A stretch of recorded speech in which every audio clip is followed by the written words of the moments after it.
नमस्कार, मैं हूं दीपक चौरसिया। कल नोटबंदी को 1 साल पूरा होने जा रहा है, तो ये फैसला एक फेलुअर था या फिर एक प्रॉफिट साबित हुआ है, इसकी पर बात करने के लिए हम सीरीज में कई सारे केंद्रीय मंत्री और विपक्ष के नेताओं से बातचीत करेंगे। हमारे साथ फिलहाल जुड़ गए हैं केंद्रीय वरिष्ठ मंत्री प्रकाश जावड़ेकर जी, जो एचआरडी के मिनिस्टर है और जो अर्थनीति को भी बेहद अच्छी तरीके से समझते हैं, क्योंकि वो पार्टी के लंबे समय तक वरिष्ठ प्रवक्ता रहते हैं। सबसे पहले मैं ये जानना चाहता हूं प्रकाश जावड़ेकर जी कि नोटबंदी की तुलना विपक्ष के कुछ लोग आपातकाल से करते हैं। उनका कहना है कि एक तुगलक की डिसीजन था, जब एक इकोनॉमिक फैसला लिया गया, रात में 8 बजे उसको अनाउंस कर दिया गया और उसके बाद लोगों पर उसका क्या असर पड़े, इसको बाद में जज किया, पहले जज ही नहीं किया गया। क्या आप इस आलोचना को सही मानते हैं?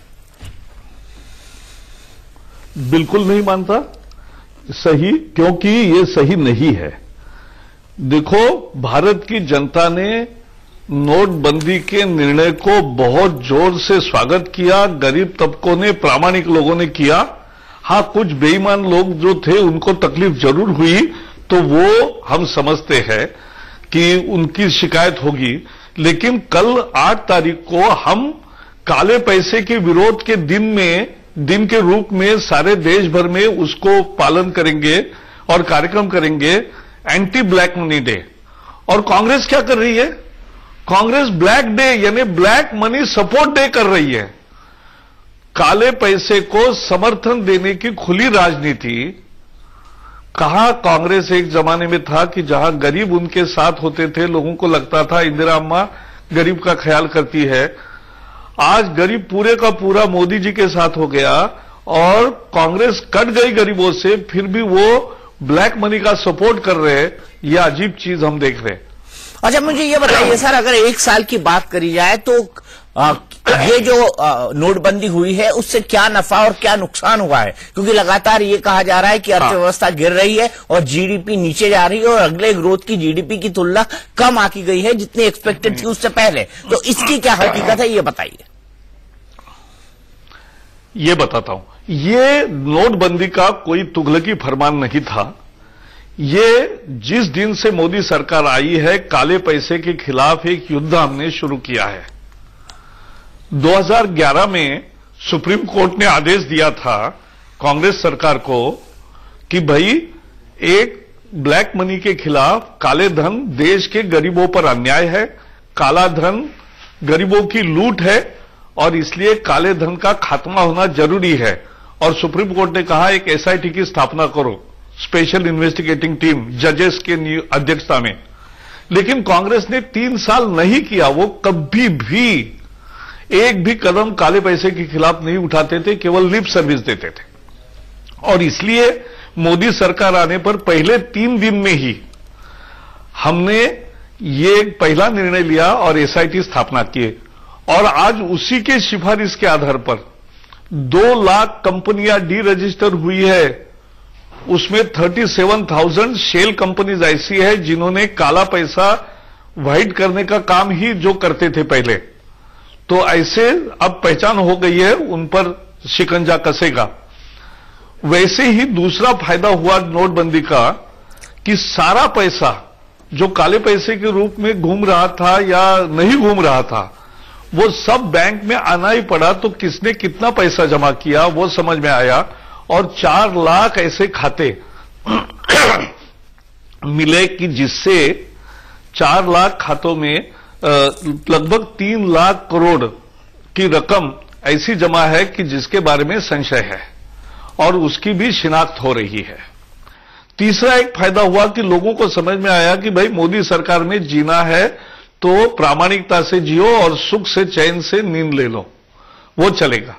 तो ये समझ गया तो करदाताओं की संख्या, इनकम टैक्स देने वालों की संख्या 20% बढ़ गई और सभी प्रकार के टैक्स देने वालों की संख्या में 1 साल में 50% इजाफा हुआ।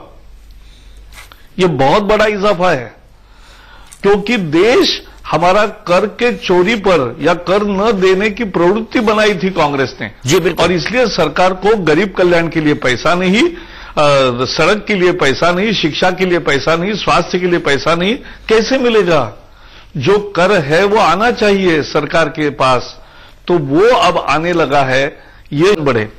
सारे दुनिया में डिजिटल व्यवहार होते, 1 रुपए का ब्रेड भी खरीदते 10 रुपए का, 15 रुपए का, तो उसका भी लोग कार्ड से स्वाइप करके दुकानों में देते हैं। हम विदेशों में देखते हैं हर जगह, लेकिन यहां हर सब कैश से ही चल रहा था। अब अनेक व्यवसायों में और अनेक मात्रा में डिजिटल व्यवहार बढ़े, तो ये सब डिमोनेटाइजेशन के फायदे हैं। 16,000 करोड़ रुपए तो आए ही नहीं वापस, तो वो तो गए, बाद हुए, और बाकी भी सबकी जांच हो रही है। ये हमने काम किया है। फिर बेनामी प्रॉपर्टी था, उसका भी देखो, बेनामी प्रॉपर्टी का कानून कांग्रेस के जमाने में बना था, लेकिन वो केवल नाम के वास्ते लागू नहीं कभी किया उन्होंने, और उसके नियम ही नहीं बनाए, उसको नोटिफाई नहीं किया। हमने कानून भी सुधारा, रूल्स भी बनाए, नोटिफाई भी किया, लागू भी किया, और हजारों प्रॉपर्टी जब्त भी हुई। तो ये चलेगा धंधा, ये कंटिन्यूअस बैटल है। तो नोट बैन अलग नहीं है, नोटबंदी अकेली एक कदम नहीं है, ये एक पूरी सोची समझी रणनीति है। और जिसको कांग्रेस वाले तुगलक ही कहेंगे या गलत कहेंगे या गाली देंगे, क्योंकि जिनका काला धन है उनको निश्चित रूप से प्रॉब्लम है। उनका तो ये कहना है कि काला धन तो है नहीं, ये सिर्फ वो हल्ला रह गया। अगर सभी धन बैंक में जमा हो गया तो काला धन था कहां? ये कांग्रेस का 4 लाख 3 लाख करोड़ के 4 लाख व्यवहार, 3 लाख करोड़ के 4 लाख व्यवहार संशय के घेरे में आए और उसकी शिनाख्त हो रही है, उससे बहुत वसूला जाएगा। आपने देखा होगा ये पनामा पेपर्स वगैरह हर एक का हम फॉलोअप कर रहे हैं, तो केवल पनामा पेपर्स के फॉलोअप में 792 करोड़ का अनडिस्क्लोज्ड इनकम घोषित, यानी हमें पता चला। अब उस पर कार्रवाई हो रही है, कोर्ट में केसेस जा रहे हैं। जो HSFC बैंक के खाते थे, जो लिंचेस्टर इन था, ये मोदी सरकार ने सभी दुनिया के साथ ऐसा करार किए हैं कि रियल टाइम इंफॉर्मेशन मिलेगी। तो काले धन का कहीं भी व्यवहार होता है वो पता चलेगा, तो उस पते का हम फॉलोअप कर रहे हैं, और हजारों करोड़ रुपए का टैक्स भी जमा हो रहा है, पेनल्टी भी जमा हो रही है, और फिर ऊपर से कोर्ट की कार्रवाई भी होगी। तो काले पैसे वालों को अब दिन खत्म हो गए ये बता रहे हैं, और इसीलिए डिमोनेटाइजेशन किया एक जबरदस्त था। और उसके बैक टू बैक GST किया ना, जो अच्छा है, सब लोग मानते हैं, क्योंकि ये सब पार्टियों का किया है। देखो, GST एकमात्र कानून है देश का कि जो कानून भी बनाया सभी पार्टियों ने एक साथ एक मत से, उसके नियम भी बनाए एक साथ एक मत से, और उसके दर भी तय किए एक राय से सभी राज्यों ने मिलकर और सभी पार्टियों ने मिलकर। और अब लोगों की जो शुरुआत के रूप में दिक्कतें आती है, वो दिक्कतें सॉल्व करने के लिए भी हर महीने GST काउंसिल की बैठक होती है, सभी वित्त मंत्री आते हैं, और सभी राज्य मिलकर उसमें लोगों को राहत कैसे दी जा सकती है, कैसे ग्लिचेस दूर किए जा सकते हैं। एक 70 साल के बाद बड़ा टैक्स रिफॉर्म लाया। भाई साहब, हम एक ही संदेश दे रहे मोदी जी कि प्रामाणिकता से जियो और आनंद से जियो, सुखी जियो। लेकिन GST के बारे में अगर कहा जाए, आप कह रहे हैं कि सभी लोग एक साथ आए, आप कह रहे हैं सभी लोग एक साथ आए, एक फोरम पे आए, पक्ष और विपक्ष सभी दलों ने GST तय किया, लेकिन देश की सबसे मुख्य अपोजिशन पार्टी हो, चाहे कांग्रेस हो चाहे लेफ्ट हो, वो GST का विरोध कर रही है। उनका यह कहना है कि जिस ढंग से GST लागू किया जाना था, उस ढंग से तो ये GST था ही नहीं। इसीलिए राहुल गांधी ने कहीं इसको गब्बर सिंह टैक्स कहा, कहीं इसे जनरल टेररिज्म टैक्स कहा। हिपोक्रेसी है। नहीं, ये मैं कह रहा हूं, कांग्रेस और लेफ्ट की ये हिपोक्रेसी है, क्योंकि वो उनके वित्त मंत्री, कांग्रेस के 6 वित्त मंत्री, कम्युनिस्टों के 2 वित्त मंत्री उस परिषद में है, वहां तो एक राय से सब तय करते हैं, और बाहर आकर पॉलिटिकल स्टेटमेंट वो नहीं देते, इनके दूसरे नेता देते हैं, जो केवल पॉलिटिकल सुविधा के लिए देते हैं। तो ये तो हिपोक्रेसी हो गई ना, पाखंड हो गया। तो ये लोग समझते हैं कि अरे आप वहां बैठ के तो एक राय से सब तय कर रहे हो, और तय कर रहे, अच्छा कर रहे, कोई बुरा काम नहीं कर रहे, क्योंकि जनता की दिक्कतें समझकर उसमें बदलाव करना, मूल एक कर लाना। आज 17 प्रकार के टैक्सेस थे और 23 प्रकार के सेस थे, ये 40 प्रकार के रद्द होके एक आया। किसी चीज पर 5% है तो वो 5% सारे देश भर में है, वैट अलग अलग होता था। किसी में 12% है कुछ चीजों पर, तो 12% देश भर में है। ये एक टैक्स है। एक टैक्स माने एक ही रेट 15% नहीं होता, क्योंकि 15% करोगे तो जो 0% है वो भी 15% हो जाएगा।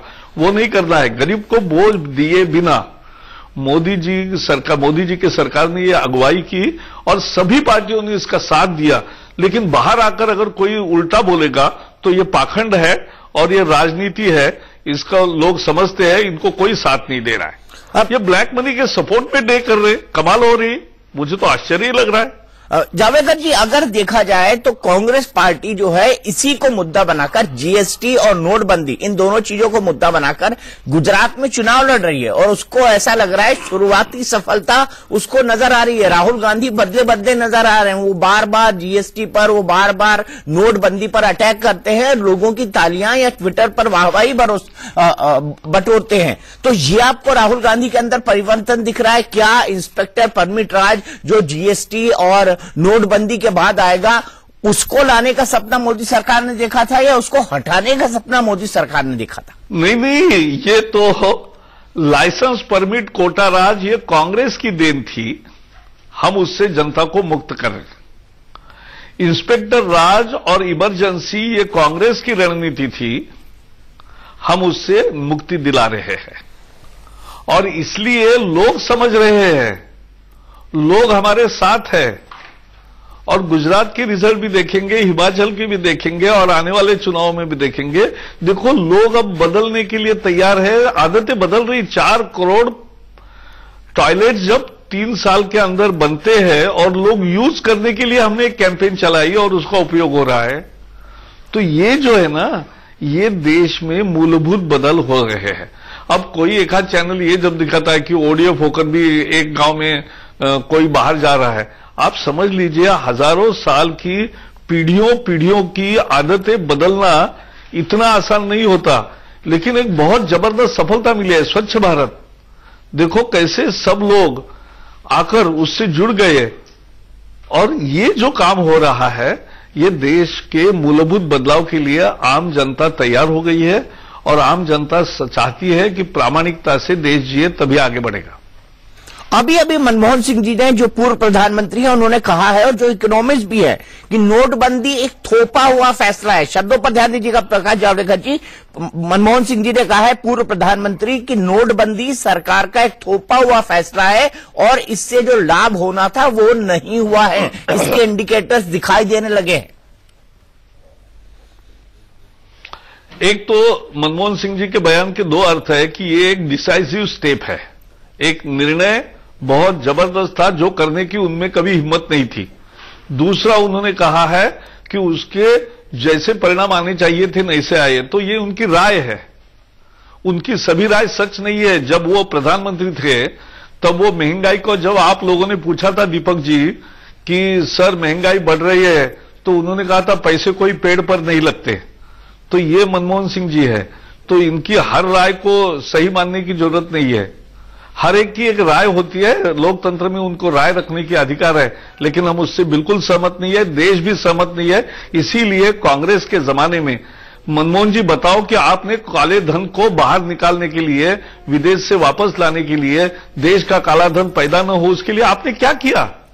हमने डायरेक्ट बेनिफिट ट्रांसफर किया, 64,000 करोड़ रुपए बचे। राजीव गांधी कहते थे 100 रुपए भेजता हूं मैं, 15 रुपए गरीब को मिलता है। 85 रुपए कौन खा रहा था? कांग्रेस वाले। अब मोदी जी 100 रुपए भेजते हैं तो 100 के 100 रुपए गरीब के खाते में जमा होते हैं। ये तो फर्क लाया ना हमने। आपने आधार शुरू किया, उसका सही उपयोग तो हम कर रहे हैं ना।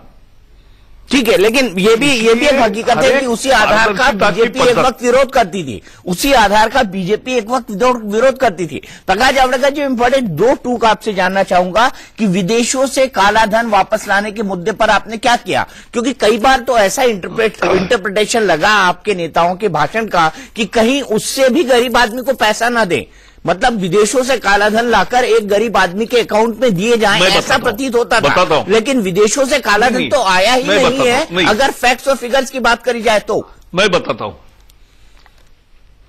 हूं। विदेश के काला धन में 3 बदलाव आए हैं। जो सबसे बड़ा बदलाव हुआ है, मॉरिशस, साइप्रस और सिंगापुर, ये 3 जगह ये सारे ब्लैक मार्केट वाले पैसे, लोग ब्लैक मनी वाले, वहां भेजते थे और वाइट करके तुरंत यहां लाते थे, उसके लूप होल्स बंद कर दिए। अब यह आना खत्म हो गया। तो रोकना भी एक बड़ा महत्वपूर्ण काम है कि आगे का निर्माण न होना। दूसरा महत्वपूर्ण काम है कि फॉरेन इनकम, अनडिस्क्लोज इनकम के बारे में कानून पास किया और उसकी कार्रवाई चल रही है और उसकी निगरानी एसआईटी कर रही है, जिसके अध्यक्ष 2 जजेस है सुप्रीम कोर्ट के।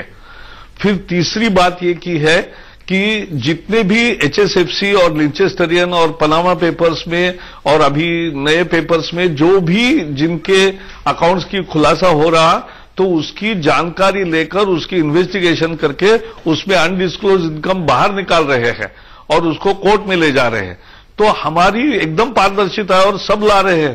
पहले तो बंद कर रहे हैं और बंद करके जो पहले से गया है उसको भी ढूंढ के वापस लाने का सारे प्रयास कर रहे हैं, क्योंकि हम प्रयास कर रहे हैं पूरी शिद्दत से।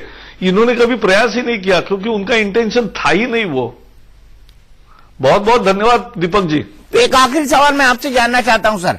अब मेरा आखिरी सवाल यह है कि क्या जीएसटी का मुद्दा और साथ ही साथ नोटबंदी का मुद्दा गुजरात और हिमाचल के चुनाव पर भारी पड़ सकता है बीजेपी के लिए, या बीजेपी के लिए थोड़ा कठिन साबित हो रहा है? बिल्कुल कठिन नहीं साबित हो रहा है। देखो, जनता को मालूम है कि जीएसटी में समझो कोई दिक्कतें हैं तो उसमें जीएसटी को किसी का विरोध नहीं है। दिक्कतें हैं तो दिक्कतें दूर करती है, ये संवेदनशील सरकार है। हर महीने में जीएसटी काउंसिल निर्णय ले रही है। अब भी 9-10 तारीख को निर्णय लेगी। कोई हमारा चुनाव में परिणाम नहीं होगा। हम दोनों जगह शानदार तरीके से जीतेंगे, क्योंकि लोग काले धन के लड़ाई के पक्ष में है, काले धन के खिलाफ लड़ाई के पक्ष में है और काले धन के विरोध में लोग हैं। और मोदी जी काले धन को शत्रु मानते हैं और उसके साथ लड़ाई कर रहे हैं। इसको संबल जनता देगी।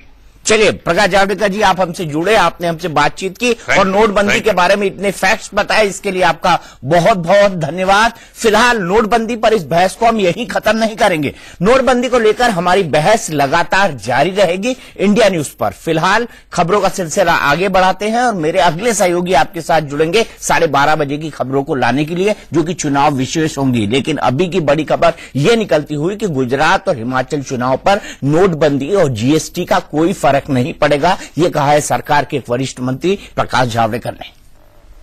एक बात बताओ, आप लोग सबसे ज्यादा किसको